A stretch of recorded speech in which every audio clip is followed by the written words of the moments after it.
Please share the link on WhatsApp so that I can share. Okay. So you can just tell them to go to Mtoto News /live, youtube.com/mtotonews.live. Okay. We are live now.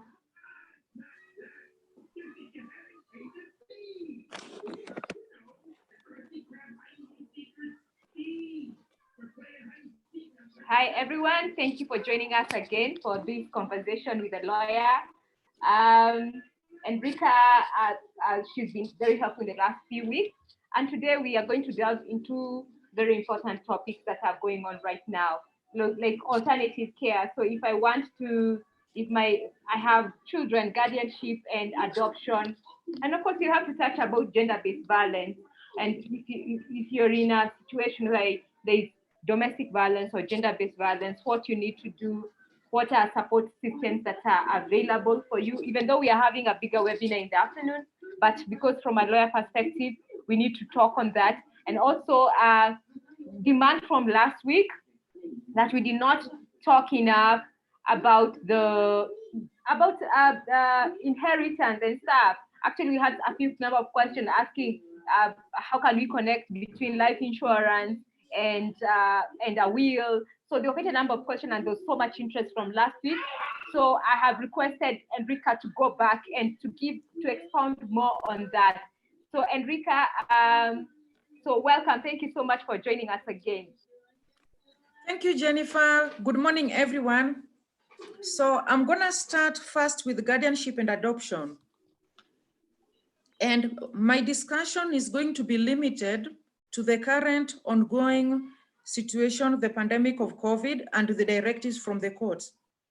As you are all aware, when the zero patient was announced on 13th Friday, immediately the Chief Justice issued a directive, and the judiciary all over Kenya drastically restricted and reduced court operations from 16th March 2020. And then after that, the judges took their Easter vacation. Officially, they should be back today, but they haven't gotten any clearance from the Ministry of Health. Therefore, operations at the court are still scaled down. Now, if you're in the process of adoption, I'm sure you already know from conversations with your advocate that it is only the High Court in Kenya that has the jurisdiction to handle adoption matters. So, and adoption not being an emergency, those cases are currently not going on. If you had been granted interim custody of the minor, then well and good. That baby continues to stay with you until the adoption order, the hearing and adoption order is made final. If you had not been granted custody of the minor and he or her is still at the home, that is if you're adopting from a home, and also because now we are restricting movement to prevent infection or transfer of infection, that minor will continue staying where they were. There'll be no movement. You may want to visit them, which is okay, so long as you keep with the directives that that home has put in place, that if I visit, am I allowed to hug or not? It is safe that you don't hug. It is safe that you still keep protective gear, but better still, if you can do a video call the way Jennifer and I are doing. So no adoption cases are ongoing.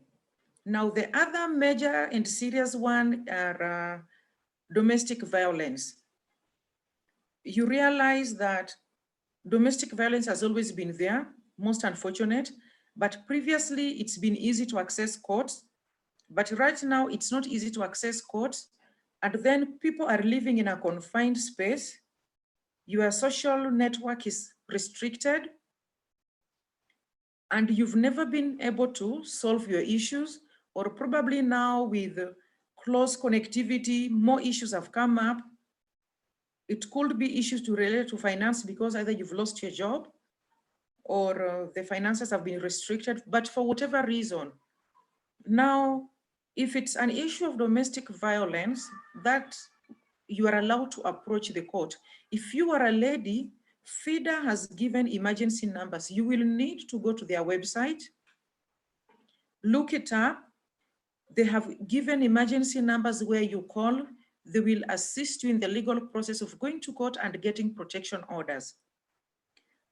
Now, getting protection orders due to domestic violence, you can get protection orders either at the criminal court or at the civil court. So where you are not able to contact FIDA, the other alternative is walk into a police station, explain your situation. They will take it up as a criminal matter. But there are measures that have been put in place. Unfortunately, we're a third world country, so getting a place for someone to stay in where the person who is the aggressor is a spouse, it's not easy getting a place where this person can stay. But I believe there are still measures. But yes, the courts are operational to that extent. You'll be able to get protection when you go to court. Jennifer, over to you if you have any further question in relation to this that I need to address.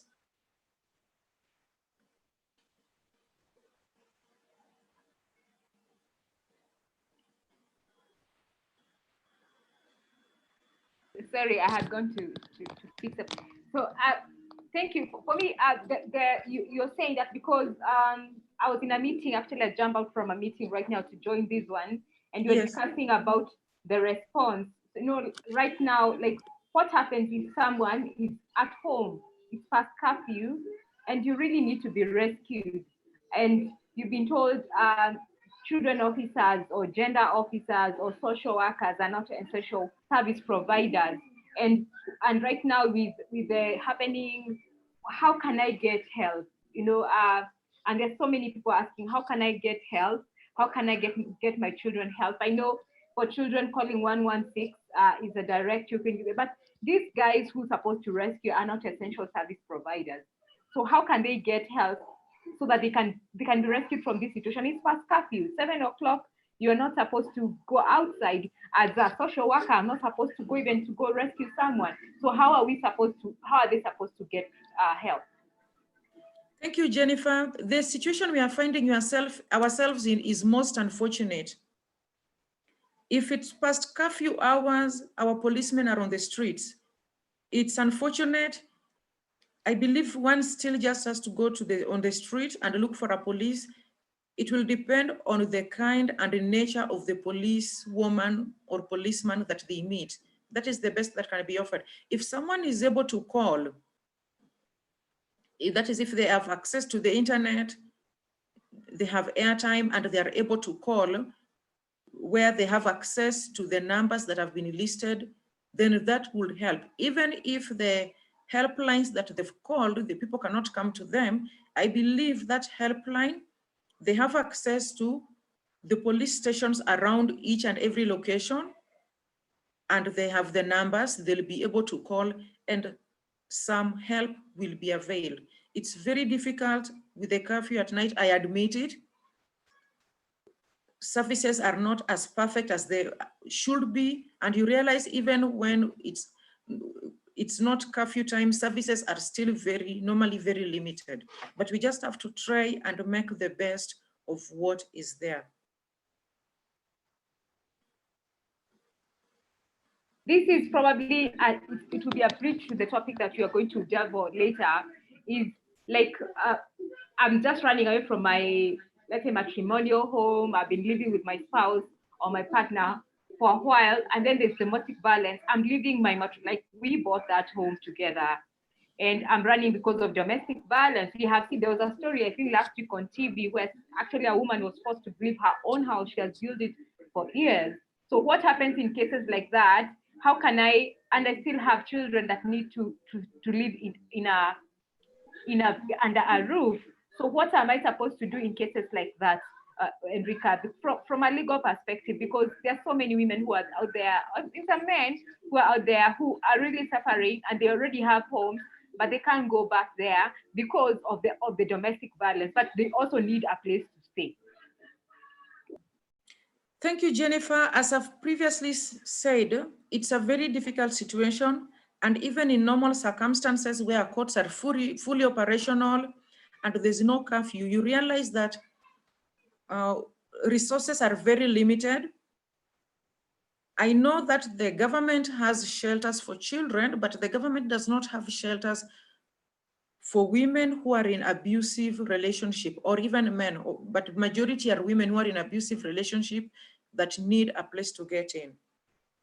Therefore, I believe what will happen in such a situation is, once you get the protection order served through the police, I believe that the police should be in a position when this man who is the aggressor, or this woman who is the aggressor, is being served, that they are properly warned that in addition to that order, that person who is being abused and the children, they still need to stay in that home. Remember that we are also trying to avoid social distancing. And sometimes the aggressor is taking advantage of the fact that the spouse doesn't have a source of income, or if they do have a source of income, but their source of income is limited, and being in an emergency situation, they are not fully able to collect themselves together so that they get another house. So I believe we just have to work within the resources that we have. Once you get a protection order, or if this person is summoned by the police, they have to issue stern warning to the aggressor that, listen, you cannot just take the law into your hands and chase someone out of the house. That person has to go back. Those children are your children, and the law protects them. But I admit it's a very difficult situation. Resources are limited, as it were.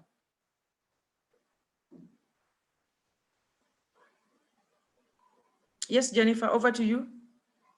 So go on. Now you can go on into, like, delve into the topic that we left out last week, and Yes. and share to us, and like answer some of the questions that we had, like what is the relation between life insurance and will? Is it a part of inheritance?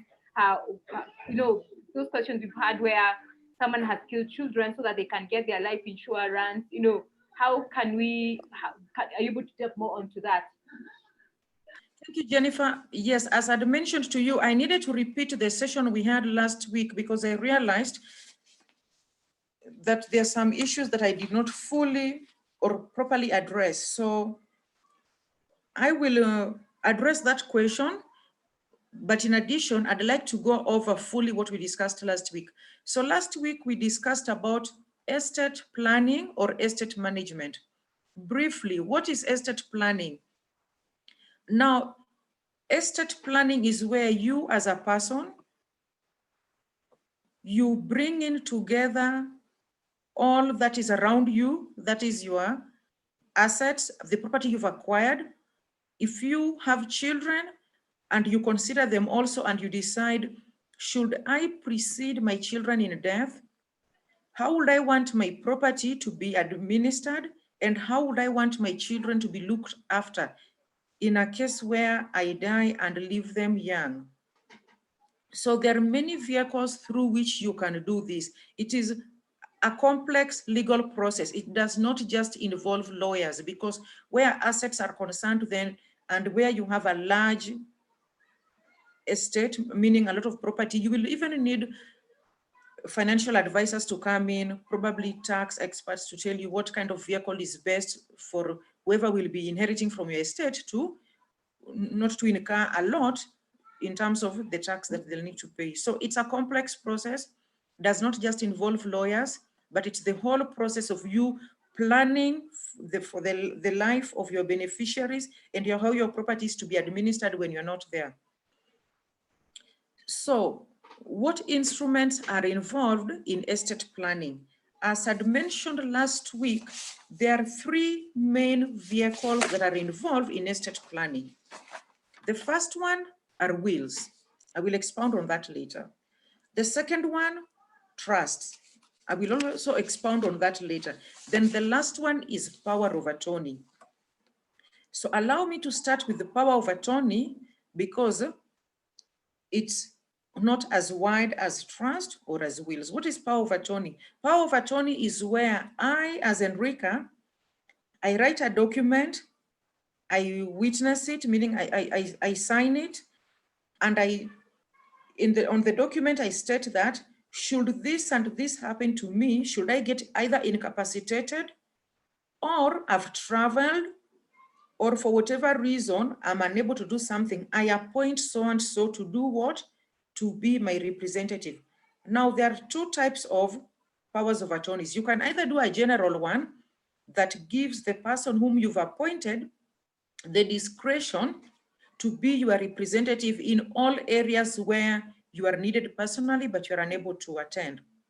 Then there's also a specific power of attorney that I'm giving so-and-so, the person you've appointed in the power of attorney, I'm giving so-and-so the power of attorney over my estate only in this particular kind of regard. Probably someone is abroad, they need to buy property in Kenya. There's either the option of the documents being sent to them and they execute them using an attorney on the other side and then send them back by courier. But they also have the option of having a personal representative here that they've appointed through power of attorney to sign documents on their behalf. So that will be specific, that I'm awarding so-and-so power of attorney in relation to this property transfer. Now that power of attorney, you don't just write it, appoint someone, and then it's attested by an advocate and voila, it becomes power of attorney. No, it has to be registered by the Registrar of Documents. And we have two offices in Kenya. One is in Mombasa, one is in Nairobi. So for any power of attorney to be valid, it has also to be registered. So it can either be specific or it can be general. Probably, as I've said, you are incapacitated. During that time when you are incapacitated, you are in hospital. Who looks into your affairs? If it's a bank account and you had not appointed a next of kin in the bank account, and the account names you only, it's not a joint account. So you can, in that instance, also give power of attorney to your wife or to someone else in your family that you trust, that you've allowed them to have access to your account. And such a document, it will be respected by whoever it's presented before. Then the second one I'd mentioned is creating a trust. This is not very common with Kenyans and very few people know about it. Creating a trust, you sit down with an advocate and you explain that you want a trust. As an advocate, I will know what a trust is.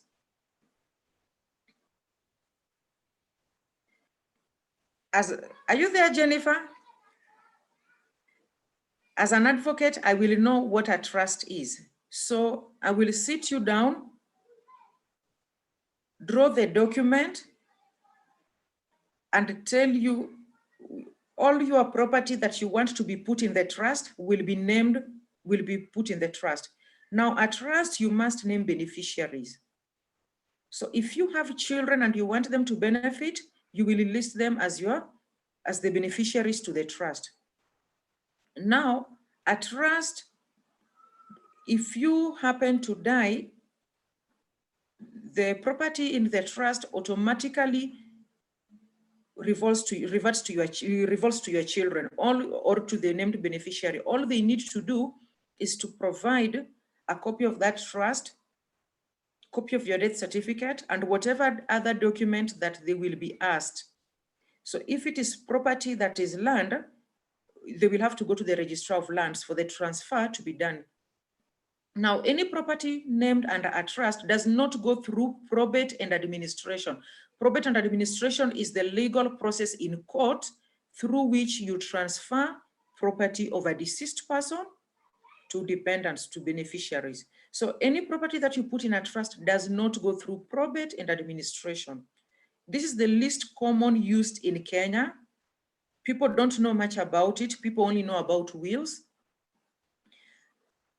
But this is very good. However, realize if you have creditors, don't think that because I've put all my property in a trust, my creditors cannot come after it. So if you put property in trust, remember to also provide for your creditors.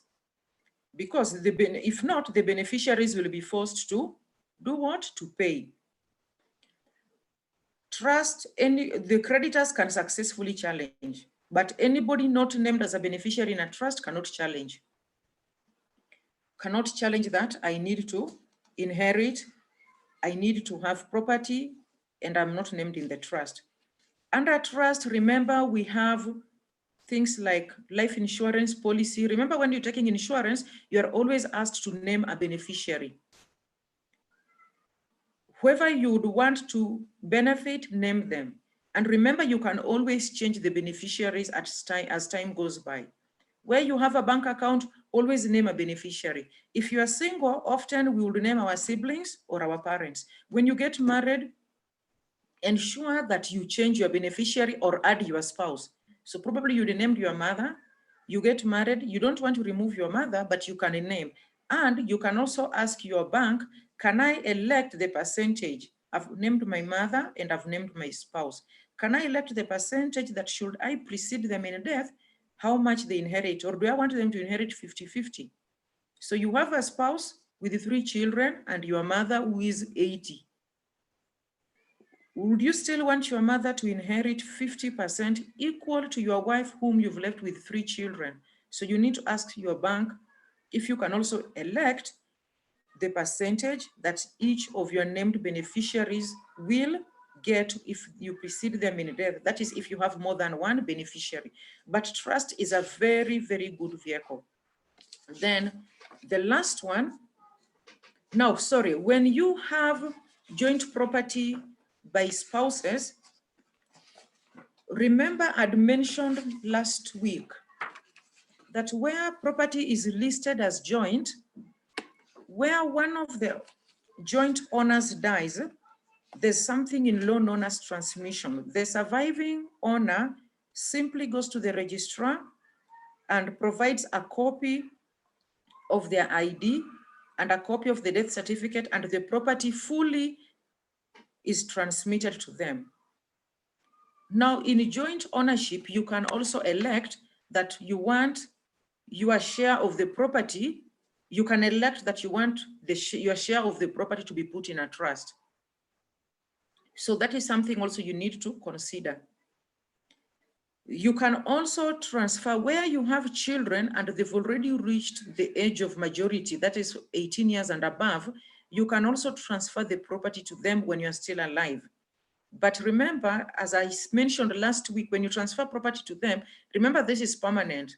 Because if you want to transfer it back to yourself, then you will have to get a buy-in from them, because there's always the issue of people have to sign documents. They might refuse to sign.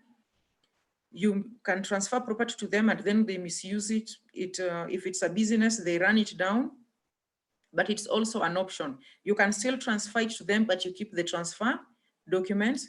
You can transfer to them, but you don't have to necessarily inform them that you've transferred the property to them fully, but that is something that you can also consider. Then lastly, I'd like us to discuss wills. Wills is what we mainly know of. Now in Kenya, or under the law of succession, there's testate and intestate. Intestate is where somebody dies without making a will. Testate is where someone dies and they've made a will. Now, whether you die testate or intestate, so long as there was no trust or named beneficiaries, all your other property will have to go through probate and administration in court before it is transferred to your dependents. And remember, where you had written a will and later on acquired further property, if your will didn't have the omnibus clause that all assets of which a die possessed of, wherever situated anywhere in the world, should be considered under the will, then this property will be administered as if you'd died intestate. So it's important that when you're writing a will, you get the services of an advocate, because they will know, they will include this omnibus clause. And often as people are working, they will often accumulate wealth. So you can either do a codicil to the will. Codicil is after you've written a will and you later acquire more property, you make an additional document listing that property. But where that does not happen, remember, your will had the omnibus clause that all the assets of which I die possessed of wherever situated shall be considered as my property under this will. So that covers it. Now, secondly, you need to provide for all your dependents under the will. Now, it's not necessary that all your dependents are provided for equally. They could be your children and other people within the family or friends you're helping, or it could be only your children. You may decide that it is this child who helped me manage the property that I had, or who helped me acquire the property that I have, or amongst all my 10 children, only 2 were always concerned about my welfare. So these 2 are the ones I'm going to leave for majority of my property. So it's not necessary that you provide equally to all your children. And the law also recognizes that dependents don't necessarily have to inherit equally. So if I have 1,000,000 shillings and 5 children, it's not written in a law that each one of them should get 200,000. Remember, I wrote the will when I'm lucid. I can decide one child is going to inherit 400,000, and the other remaining 4 children will share between them 600,000, meaning each one of them will get 150, 150, or more, and maybe one will only get 50,000. So sometimes I know dependents do go to court to challenge that they should have been given equal, or they were given little, but the law recognizes that not all dependents have to inherit equally. Now, another group that the law considers dependents are wives. Remember, under the law of succession, we have section 3.5 that states, notwithstanding the provisions of any other written law, a woman married under a system of law which permits polygamy is where her husband has contracted a previous or subsequent monogamous marriage to another woman, nevertheless a wife for purposes of this act, and in particular, sections 29 and 40 thereof and her children are accordingly children within the meaning of this act. So even where you have a statutory marriage and your husband, the African man that he is, decides to get another woman and if he precedes both of you in death, that woman stands to inherit as you, your marriage certificate notwithstanding. If that woman has had children with your husband, whether they were your husband's children biological or not, but the fact that your husband was providing for her and through her those children were benefiting, whether he was providing for them directly or indirectly, for purposes of succession, those children will inherit as his dependents. Also, if your husband had biological children and during his lifetime, he's refused to provide for them for whatever reason, or you are the one who's put kichwa ngumu on him and is not providing for them, even where there's a court order, but under succession, those children have a right to inherit. Therefore, under succession, children will inherit not necessarily as biological children. They can inherit as dependents where their mother was married to the man or was a concubine to the man, but they were benefiting. Children will inherit even if they were born out of wedlock. The parents never got married, the father never recognized them during his lifetime. But when he dies, they will have a right to inherit. So ladies, this is something you need to be very, very clear of. Your marriage certificate notwithstanding, under the law of succession, dependents are very wide. Now, I've seen people arguing also that, oh, we will put our property under company. That is well and good, but just know that under a company, if the person dies or where the marriage people separate, it's being dissolved, you will only inherit as per the number of shares you have.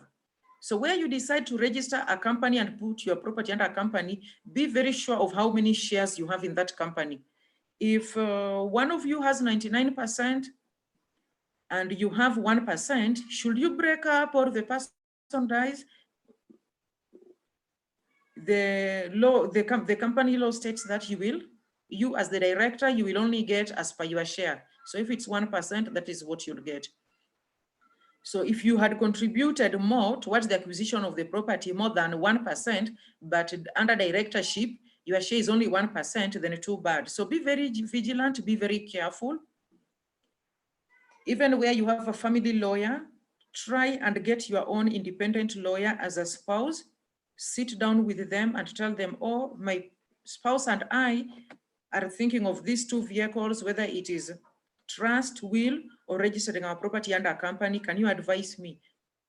So get your own independent lawyer in addition to the lawyer that your spouse has approached. I can tell you for a fact, often a lawyer will have,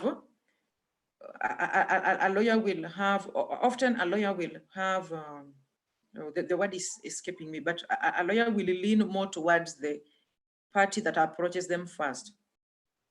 So don't just rush and say, oh, we are registering our property and a company, because it's establishing and registering a company. Of course, it's much faster than putting up a trust. That is well and good, but as a director in that company, what is your share percentage? So if your share percentage is 5%, if that marriage dissolves, that is the 5% you have.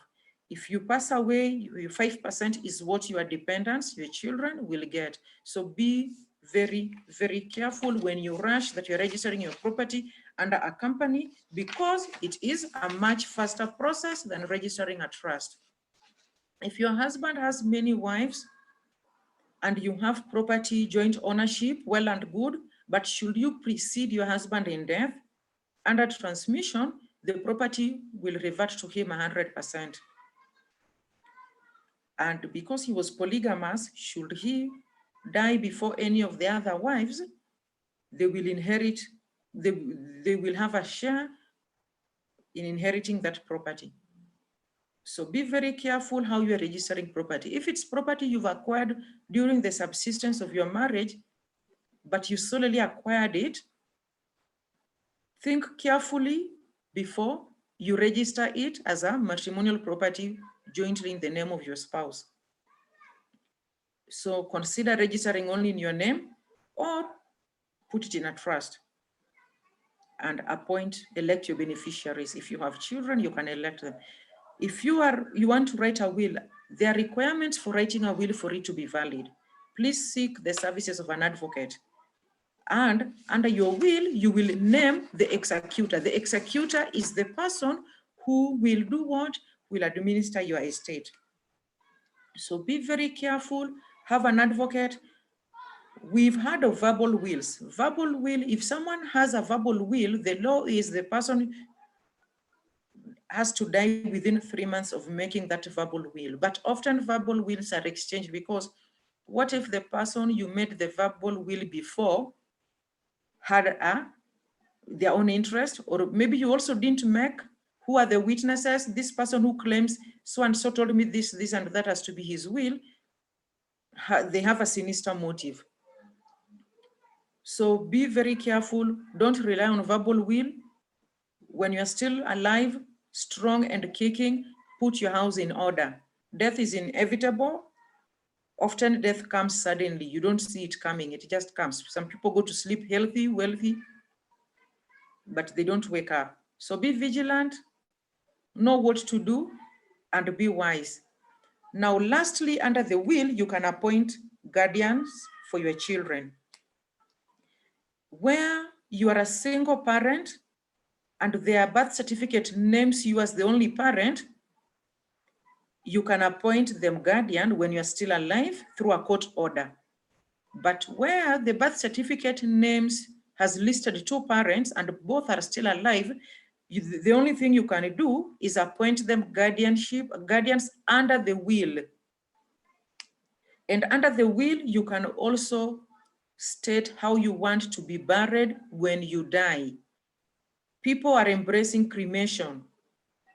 To avoid family wrangles, it's easier for that wish to be respected where there's a will. If someone goes to court challenging how you are going to be buried and where, the law will not listen much to them where there's a will, because the will is something you expressly wrote when you are alive. Remember, a will only comes into operation after you die. So if you have property in Mombasa, you've built a home there, but you are from Siaya or you are from Bungoma.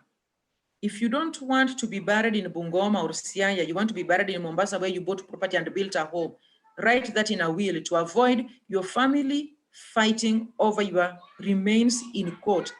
Those remains don't have value, but culturally, they have value to your family. So write a will. If you wish to be cremated, please put that in a will. It will be very easy to avoid the wrangles and the fightings. If you wish to appoint the guardians for your children, again, as I said, death is inevitable. It will come, it may come suddenly. There's no guarantee that you will live and see your children into adulthood.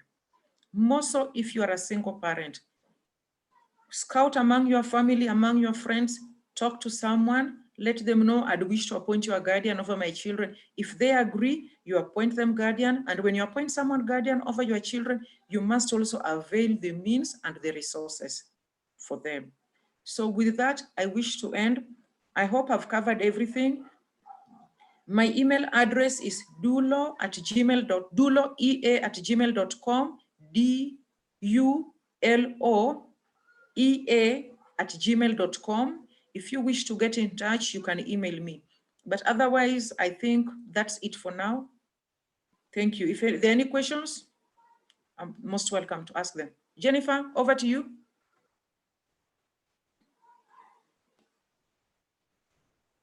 Thank you, Enrica. Let me just check questions on YouTube. Okay. Because we are on all platforms. I'm checking if my colleague has any questions because we are on Facebook, Twitter, so let me just check for the questions. No, we don't have any questions, but if we have any, I'm sure I'm going to pass them on to you, but and then we can respond to them next week because I can't see any questions so far. Okay. I will also be checking on YouTube. If anybody leaves a question there, then I will respond back. Okay, thank you so much, Enrica. We really do appreciate you joining us today. Let me just check. I think there's a question. Let me just check. Okay. No, we don't have. So okay. Please check, and then also on Facebook and on Twitter, we are all live in all the platforms. So please do let us know if you have any questions, and Enrica will be back next week on Monday. We're discussing about justice. If you have any concerns, please do let us know so that we can be able to plan ahead. If you have any topics that you want us to cover, please do let us know early enough so that we can be able to plan and so that you can be able to meet your needs. Thank you so much, Enrica. We really do appreciate you taking time to just come and speak to us. Have a lovely day and safe travels wherever you're going to. And please wash your hands and cover your nose. Thank you so much. Thank you, Jennifer. You too. Okay, bye. The next meeting in the afternoon at 4 p.m. for the next webinar. Thank you. Bye. Bye.